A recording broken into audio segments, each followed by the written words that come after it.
उनकी ही गर्दन को हमने अपने हाथों से काट डाला। तो सभी देवता चिंतित हो गए, वो रुदन करने लगे कि अब क्या करें, हम अपने इष्ट को पुनः कैसे प्राप्त करें। तो सभी देवता भगवान विष्णु की गर्दन को उठाने के लिए जैसे ही भागे कि इस गर्दन को हम उठाकर धड़ से जोड़ दे, कि वो गर्दन लुढ़कते लुढ़कते क्षीर सागर में जाकर गिर गई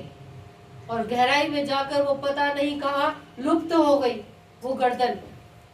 ऐसा देखकर सभी देवताओं में रुदन मच गया, हाहाकार मच गया कि अब हम क्या करें, ये तो गर्दन भी गायब हो गई। अब गर्दन ही नहीं है तो इस धड़ के ऊपर हम लगाएंगे क्या, और अपने प्रभु को पुनः कैसे हम प्राप्त करेंगे, अपनी कोई भी समस्या को हम कैसे पूछेंगे, कौन हमें हल बताएगा।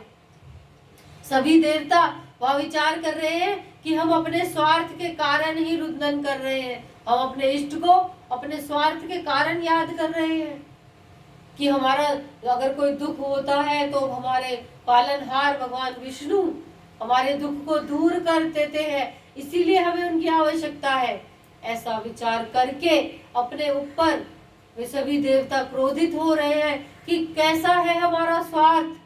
हम इतने स्वार्थी हैं कि हमें अपने इष्ट से क्या मांगना चाहिए था, और हम अपने इष्ट से अपने संसार की वार्ता ही हम उनसे कर रहे हैं, हम अपने संसारी जो सुख है उसको ही मांग रहे हैं। यहाँ पर भी एक विचार करने की बात है कि क्या हम अपने इष्ट को याद करते हैं, यदि याद करते हैं तो क्या केवल और केवल संसारी सुख के लिए या अपनी आत्मा के सुख के लिए। विचार कीजिएगा एकांत में जाकर, जब ये कथा विश्राम हो, एकांत में जाकर अपने आप से विचार कीजिएगा कि मैं अपने इष्ट को क्यों याद करती हूँ, संसारी सुख के लिए या आत्मा के सुख के लिए।